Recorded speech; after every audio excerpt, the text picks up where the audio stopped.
Hello student, welcome to our YouTube channel अलियम chemistry. तो देखिए, आज हम लोगों का क्वेश्चन सॉल्विंग सीरीज है। पिछली सीरीज मैंने आपको कुछ क्वेश्चन दिए थे होमवर्क के लिए, पहले मैं उसको सॉल्व कराता हूँ। तो सबसे फर्स्ट क्वेश्चन हमारे पास था, for a reaction the rate constant k at 27 degree Celsius was found to be this. ये आपको कैलकुलेट करनी है, ठीक है। तो फर्स्ट क्वेश्चन मैंने सॉल्व आपको करा रखा है। देखिए, हमें पता है जो रेट लॉ कांस्टेंट होता है के इज इक्वल टू इसके इक्वल होता है। फिर आपको बस कंपेयर कराना था। ई ए बाई आर टी की वैल्यू 50 के इक्वल आ गई, वैल्यू पुट की है, सभी वैल्यूज आंसर जो मल्टीप्लाई किया तो आंसर हमारे पास क्या रहा था 124710। तो ये अब ऐसा ऑप्शन डायरेक्ट तो कोई है नहीं, लेकिन अप्रोक्सीमेटली ये किसके इक्वल आ रहा है, डी ऑप्शन के। तो आपका करेक्ट ऑप्शन डी हो जाएगा। ठीक इसी तरीके से हमारे पास 10th क्वेश्चन जो हमारे पास सेकंड क्वेश्चन था होमवर्क था, the specific rate constant of a decomposition of a compound is represented by ln k is equal to this. तो इसको भी आपको क्या करना, जस्ट डायरेक्ट आपके क्वेश्चन से डायरेक्ट आंसर बनाने वाले थे, कंपैरिजन आपको कराना था, ठीक है। तो मैंने ये क्वेश्चन लिखी है, ये क्वेश्चन दे रखी थी, ये मैंने अपने हिसाब से लिखी है जो हमें पता है।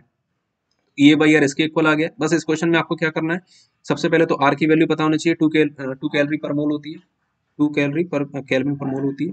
और जो हमारे पास ये दे रखा है ना, और किलो कैलोरी में आपको कन्वर्ट करना था, ठीक है। तो इसके अकॉर्डिंग जो हमारा आंसर है वो कितना आना चाहिए, ऑप्शन ए आपका करेक्ट आंसर आ जाएगा, ठीक है।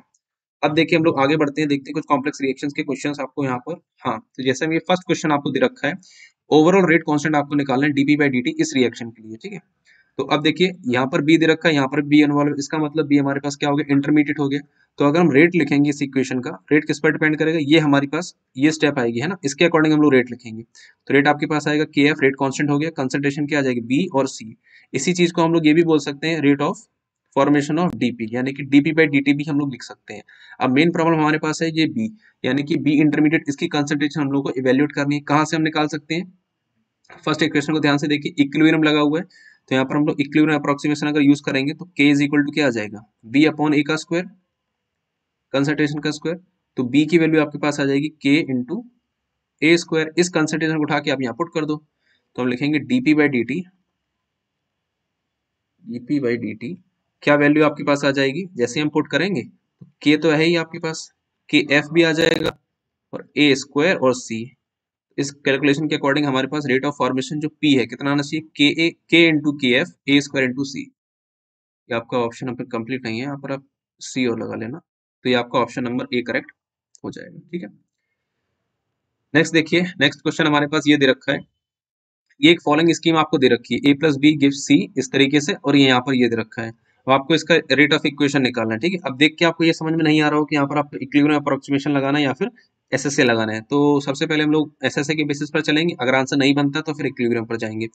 तो अगर हम फर्स्ट इक्वेशन की यहाँ से बात करें, सबसे पहले तो ये देखना है कि रेट इक्वेशन हम कहाँ से बनाएंगे। यहाँ देखिए बी इन्वॉल्व, सी इन्वॉल्व है, यहाँ पर बी सी इन्वॉल्व है, तो इसके अकॉर्डिंग रेट लिखा जाएगा। तो रेट इज इक्वल टू आ जाएगा हमारे पास के थ्री बी और ये सी आ जाएगा, ये रेट इक्वेशन फाइनल बनेगी। अब यहाँ से हम लोगों को क्या क्या एलिमिनेट करना है, देखिए कंसंट्रेशन। अब सभी ऑप्शन देखेंगे, ए बी सब में आ रहा है, ए बी सब में आ रहा है, इसका मतलब सी की कंसंट्रेशन इंटरमीडिएट है, सी को ही आपको यहाँ से इवेल्यूट करना है, ठीक है। और इसी चीज को हम लोग ऐसे भी लिख सकते हैं, rate of formation of D, यही आपसे पूछा गया, D D by D T is equal to आ जाएगा के थ्री इंटू बी सी। अब बात करते हैं सी को आपको हटाना है यूजिंग एस एस ए। तो मैं अगर एस एस ए को अप्लाई करूँ, सबसे पहले हम इसको अप्लाई किस तरीके से करते हैं, आपको ये देखना है जो भी सी की कंसंट्रेशन है ये बन किस किस के हिसाब से रही है, ठीक है। तो सी इस रिएक्शन के हिसाब से देखेंगे तो के वन ए बी है ना, के वन ए बी के हिसाब से ये फॉर्म हो रहा है, इसलिए मैंने कोई भी साइन नहीं लगाया। लेकिन जब सी के हिसाब से रिवर्स रिएक्शन देखेंगे तो सी कंज्यूम होता जा रहा है के टू के हिसाब से, तो यहाँ माइनस लगाएंगे क्योंकि सी का कंजम्पशन हो रहा है, के टू सी। और सेकंड रिएक्शन आप ये देखेंगे, यहाँ पर भी के देखिए सी की कंसंट्रेशन कम हो रही है विद टाइम, तो यहाँ लिखेंगे k three B C equal to क्या आ जाएगा, जीरो। यहाँ से आपको सी की वैल्यू निकालनी, कैलकुलेट करेंगे तो आपके पास आएगा के वन ए बी अपॉन कितना आ जाएगा, के टू प्लस के थ्री बी। ये हमारे पास वैल्यू आ गई है सी की, इस वैल्यू को उठा के आपको यहाँ पुट कर देना है। तो मैं लिखूंगा देयर फोर, इसके बाद लिखेंगे आप therefore D D by D T is equal to कितना आ जाएगा, देखिए के थ्री इंटू बी सी, ये तो हमारे पास था ही, के थ्री इंटू बी, पहले हम लिखेंगे के थ्री, के थ्री इंटू बी। सी की कंसंट्रेशन क्या निकल के आई थी हमारे पास, देखिए के वन ए बी, के वन ए बी अपॉन के टू प्लस के थ्री बी, के टू प्लस के थ्री बी। थोड़ा सा और सिंप्लीफाई करेंगे तो के वन के थ्री को साथ में लिख लो, कॉन्स्टेंट्स हैं, ए को आप यहाँ लिख लो और बी दो बार लिखा है तो ये मल्टीप्लाई होकर बी का स्क्वायर हो जाएगा, अपॉन में क्या आ जाएगा K2 प्लस K3B। ठीक है, तो ये आ गया D D by D T, यानी कि जो रेट ऑफ फॉर्मेशन है डी का वो कितना आना चाहिए, ये आपके पास आना चाहिए K1 K3 ए बी का स्क्वायर, और ये ऐसा कोई ऑप्शन आपका है। अब यहाँ पर देखिए कंसल्टेशन डायरेक्ट तो नहीं लिखा, सी सफिक्स में करके लिखा है, तो आप बी का स्क्वायर देखिए यहाँ नहीं है, ये कट जाएगा, ये कट जाएगा, ये कट जाएगा, और सिर्फ एक ही ऑप्शन है सी, वही इसका करेक्ट आंसर आ जाएगा। तो आई होप आपको ये क्वेश्चन का सॉल्यूशन भी समझ में आया होगा। नेक्स्ट चलते हैं, दे रखा है आपको ये कंसेक्यूटिव रिएक्शन है, फर्स्ट ऑर्डर रिएक्शन है, जहां पर K1 और K2 आपके रेस्पेक्टिव रेट कांस्टेंट्स हैं और बी की ट्रांजिएंट एग्जिस्टेंस है। आपको बताना है कि इनमें से कौन सा रिलेशन सही होगा। देखिए सी की अगर ट्रांजिएंट एग्जिस्टेंस होती है तो उसके लिए हम लोग जानते हैं डायरेक्ट रिलेशन आपके पास होता है, जो K2 है ये ग्रेटर देन क्या होना चाहिए K1, उसी केस में हमारी ऐसे ऐसे अप्लाई होता है और उसी केस में बी की ट्रांजिएंट एग्जिस्टेंस आती है, तो इसके अकॉर्डिंग जो ऑप्शन नंबर डी है वो डायरेक्टली करेक्ट आंसर हो जाएगा थ्योरी बेस्ड क्वेश्चन। ठीक है, आगे देखते हैं। अच्छा हाँ, ये थोड़ा आपको देखने में अजीब लग रहा होगा, तो सबसे पहले तो हम लोग यहाँ देखते हैं कि हमारे पास जो स्लो इक्वेशन होती है वही हमारी रेट डिटरमाइनिंग स्टेप होता है। तो ये हमारे पास स्लो स्टेप दे रखी है, तो अगर हम रेट को लिखेंगे तो रेट आपके पास आ जाएगा is equal to K2 BR H2। ठीक है, अब एलिमिनेट किसको करना है, अगर हम ऑप्शन को ध्यान में देखें, सब में H2 आ रहा है, H2 आ रहा है, H2 आ रहा है, H2 आ रहा है, ऑप्शन की हेल्प आप ले सकते हैं, और आपको क्या है देखिए Br को हटाना है लेकिन Br2 लाना है।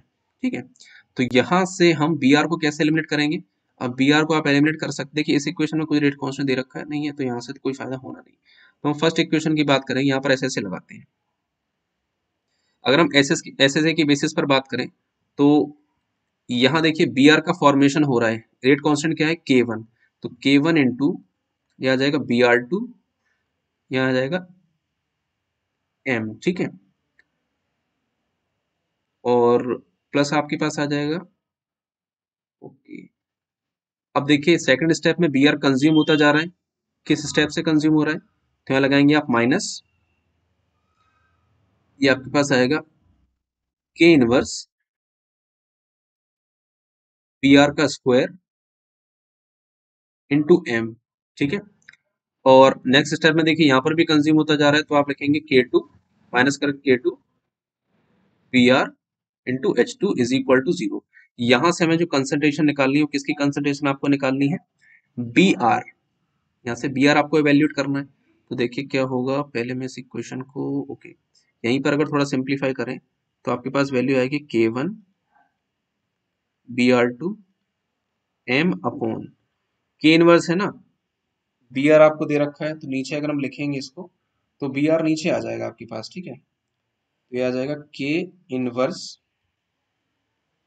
Br, ओके Br तो आपको निकालना ही है वैल्यू ना, तो ये हमारे पास आ जाएगा M प्लस K2H2, ये आपके पास वैल्यू किसकी आ गई। अच्छा हाँ, लेकिन इसमें एक Br और इंक्लूड हो रहा है, तो अगर हम वहां से यहाँ लिखेंगे Br कैंसिल तो नहीं होगा, रेट लॉग और प्रोबेबल इक्वेशन। ओके ओके, काम कीजिए, इस क्वेश्चन का भी लीव कर दिया, आई थिंक थोड़ा, आई थिंक मुझे यहाँ पर लिखने में कोई प्रॉब्लम हो गई है। तब तक नेक्स्ट क्वेश्चन को देख लेते हैं।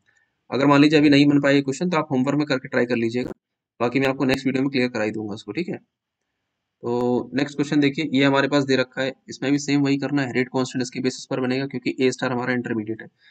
तो आर इज इक्वल टू आ जाएगा K1 K2 है, यहाँ K3 आपको एक मिनट, यहाँ से इसको हटाइए, K3 आपका ये आ जाएगा। ठीक है, आर इज इक्वल टू कितना हो जाएगा K3 ए स्टार। क्वेश्चन में आपको दे रखा है एस एस ए कंसल्टेशन आपसे पूछी गई है, एस एस एस में अप्लाई करेंगे तो फर्स्ट स्टेप के अकॉर्डिंग देखेंगे K1 आ जाएगा, K1 ए स्क्वायर के अकॉर्डिंग ए स्टार बन रहा था तो मैंने यहाँ लिख दिया, सेकंड माइनस करेंगे तो K2 ए और ए स्टार। ठीक है, फिर माइनस K3 ए स्टार, यहाँ से हमें ए स्टार की वैल्यू चाहिए क्योंकि वही इंटरमीडिएट है, तो K1 ए स्क्वायर अपॉन में आ जाएगा K2 A plus K3 is equal to A star की कंसंट्रेशन हमारे पास ये आ चुकी है अभी तक। ठीक है, इसको मैं एक बार वेरीफाई कर लेता हूँ, K1 ए स्क्वायर माइनस कितना जाएगा, माइनस ये K1 ए आ जाएगा। ठीक है, इसको उठा के यहाँ पुट कर दो, तो जैसे हम पुट करेंगे रेट हमारे पास क्या आ जाएगा K3 K1, तो आ गया K1 K3 ए का square upon K2 A plus K3। तो ये आपके पास आंसर है, देखिए ऐसा कोई ऑप्शन मैच कर रहा है आपका K1 K3 ए square upon K2A plus K3। हाँ, ऑप्शन नंबर बी इसका करेक्ट हो जाएगा। ठीक है, नेक्स्ट देखिए, 6 क्वेश्चन हमारे पास दे रखा है 2NO plus O2 gives 2NO2, और यहाँ पर आपको ये रिएक्शंस दे रखी हैं। सबसे पहले तो आपको ये पता लगाना पड़ेगा इसमें देखिए कि कोई स्टेप आपको स्लो फास्ट नहीं दे रखा है, आपको खुद से पता लगाना पड़ेगा कौन सा इंटरमीडिएट है, और इसी के बेसिस पर हम लोग रेट ऑफ रिएक्शन को लिखेंगे। तो यहाँ अगर हम ध्यान से देखें, NO है, ठीक है, ये देखिए NO यहाँ कंज्यूम हो रहा है जबकि यहाँ पर बन रहा है, तो NO भी आपका एक रेट कांस्टेंट इंटरमीडिएट हो सकता है। और अगर हम N2O2 के हिसाब से देखें तो N2O2 भी देखिए रेट कांस्टेंट आपका लग रहा है, ओ सॉरी इंटरमीडिएट लग रहा है, क्योंकि यहाँ पर देखिए यहाँ, अच्छा कहाँ से देखेंगे, हाँ देखिए फर्स्ट स्टेप में ये क्या हो रहा है, फॉर्म हो रहा है, सेकंड स्टेप में कंज्यूम हो रहा है। तो अगर हम इसको रेट डिटरमाइनिंग स्टेप मान के चलें RDS, तो हम लोग ये बोल सकते हैं जो भी रेट है इस इक्वेशन का किसके इक्वल होगा, KB into concentration of N2O2। अब N2O2 को आपको एलिमिनेट करना है, कैसे एलिमिनेट करेंगे, सेकंड इक्वेशन को ध्यान से देखिए, ये आपका बनेगा Ka NO का square minus Ka dash N2O2 minus Kb N2O2 और O2। तो यहाँ से आपको N2O2 की कंसंट्रेशन चाहिए, तो हम इसको लिखेंगे KaNO का स्क्वायर अपॉन, नीचे आपके पास आ जाएगा Ka डैश प्लस KbO2। ये वैल्यू किसकी आ गई है, N2O2 की। इस वैल्यू को उठा के आपको कहाँ पुट कर देना, इसमें। तो जैसे ही हम पुट करेंगे रेट हमारे पास क्या आ जाएगा, therefore rate is equal to, Kb तो लिखा ही था, N2O2 की वैल्यू हमारे पास आएगी KaNO का स्क्वायर, KaNO का square upon Ka dash plus KbO2, Ka dash plus KbO2। ठीक है, तो देखिए ऐसा कोई ऑप्शन मैच कर रहा है, कौन सा है, Ka Kb N2O2 का स्क्वायर अपॉन N2O2 NO का square upon Kb plus N2O2। ठीक है, तो ये आपके पास रिलेशन यहाँ से बन रहा है, Ka लिखा था मैंने, NO का स्क्वायर आपका हो गया था माइनस KbO2 N2O2। ठीक है, तो इसका जो option number, I think option में मिसप्रिंटिंग है, तो ऑप्शन बी आपका करेक्ट हो जाएगा। ठीक है, नेक्स्ट देखिए, एक मिनट रुकिए, 7th क्वेश्चन आपका छूट गया। हाँ, 7th क्वेश्चन को ध्यान से देखिए, इसमें दे रखा है किसी रिएक्शन के लिए 2 स्टेप में जो कंप्लीट होती है, फर्स्ट स्टेप दे रखा है, सेकंड स्टेप दे रखा है। Assume that the first step attains equilibrium rapidly. मान लीजिए फर्स्ट स्टेप जो एक रैपिडली इक्विलिब्रियम अटेन करता है, तो आपको पी के वे बताना है कि पी किसके प्रोपोर्शनल होगा, हाँ, rate of formation of P. तो मान लीजिए इसको अगर मैं के मान लेता हूँ, और ऊपर अगर मैं इसको के इक्विलिब्रियम मान लेता हूँ, है ना, के इक्विलिब्रियम मान लीजिए, तो आपको जो रेट लिखना है, रेट इज इक्वल टू क्या आ जाएगा, k into concentration of G into concentration of H. और इसी चीज को हम लोग लिख सकते हैं formation DP by D T is equal to कितना आ जाएगा, के जी, और यहाँ जाएगा एच। अब इसको कैसे एलिमिनेट करेंगे, आप जी को या फिर आप एच को एलिमिनेट कर सकते हैं, ठीक, क्योंकि सभी ऑप्शन जी में दे रखे हैं, तो आपको एच एलिमिनेट करना है। कहाँ से एलिमिनेट करेंगे, फर्स्ट इक्वेशन को ध्यान से देखिए, ठीक है, के इक्विलिब्रियम किसके इक्वल आ जाएगा, ये आपके पास आएगा एच स्क्वायर अपॉन जी। तो जैसे ही हम यहाँ से जी की वैल्यू आप निकालेंगे, सॉरी सॉरी एच की वैल्यू निकालिए ना, H is equal to concentration of H क्या आ जाएगा, यहाँ पे आप लिखेंगे जी, के इक्विलिब्रियम का क्या हो जाएगा, रूट हो जाएगा। तो अगर हम इसको यहाँ पुट कर दें, तो DP by D T is equal to कितना आ जाएगा, के तो पहले से लिखा हुआ था, के इक्विलिब्रियम का रूट कर लो उसको आप, जी पहले से लिखा था, और इसको हम लिखेंगे जी की पावर 1/2। तो ये तो कांस्टेंट, इससे कोई मतलब नहीं है, तो पूरा ओवरऑल मान लीजिए कोई ना कोई के आ गया, के ओवरऑल आ गया, है ना।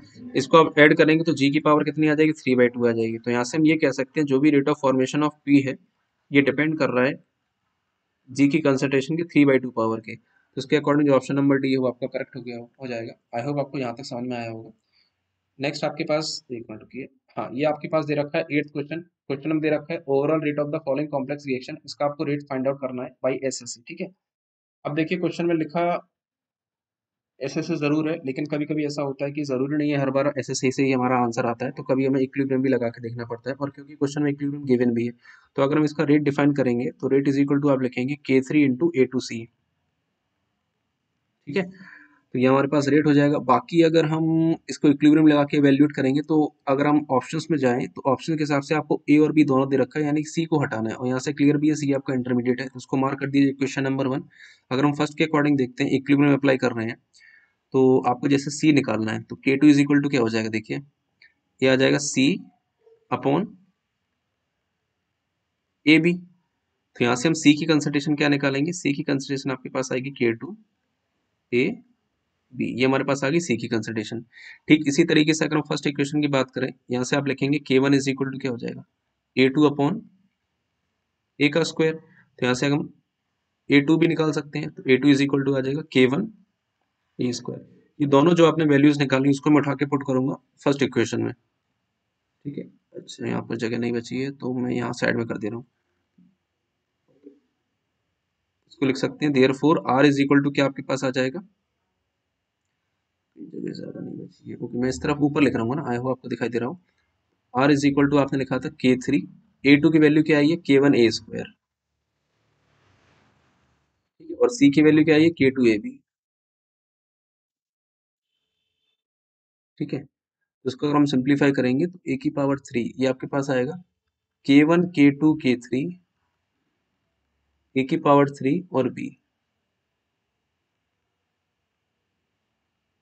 ठीक है। उसके अकॉर्डिंग अगर हम ध्यान से देखें तो आपका कौन सा ऑप्शन है K1 K2 K3 किस में आ रहा है, ये तो सभी में आ रहा है K1 K2 ए की पावर 3 और बी, तो ऑप्शन नंबर ए जो है वो आपका करेक्ट हो जाएगा। आई होप आपको यहाँ तक सॉल्यूशन समझ में आए होंगे। और रही बात हमारा एक क्वेश्चन बीच में डिस्टर्ब हुआ था, किस क्वेश्चन की मैं बात कर रहा हूँ, क्वेश्चन नंबर आपका जो था आई गेस, हाँ ये फोर्थ क्वेश्चन आपका डिस्टर्ब हुआ था, तो आप एक बार इसको लगा करके देखिएगा, हो सकता है मेरे से कुछ ना कुछ मिस्टेक हो रही हो। और अगर मान लीजिए फिर भी नहीं आता है तो मेरा टाइपिंग अगर एरर होगा तो मैं आपको नेक्स्ट वीडियो में ये क्लियर कर दूंगा, आप इसको होमवर्क समझ के करिए। आज का बोनस क्वेश्चन आपका होगा, दो आपको मिलते हैं, एक और एक्स्ट्रा मिल गया, ठीक है। और नेक्स्ट हमारे पास आपके लिए आज का जो होमवर्क है, डेली का जो होमवर्क रहता है, ये हमारे पास दो होमवर्क आपको दे रखे हैं, क्वेश्चन नंबर 9 और क्वेश्चन नंबर 10, ये आपको करके लाना है। सो आई होप ये वीडियो आपके लिए हेल्पफुल रहा होगा। Good bye and all the best for exams.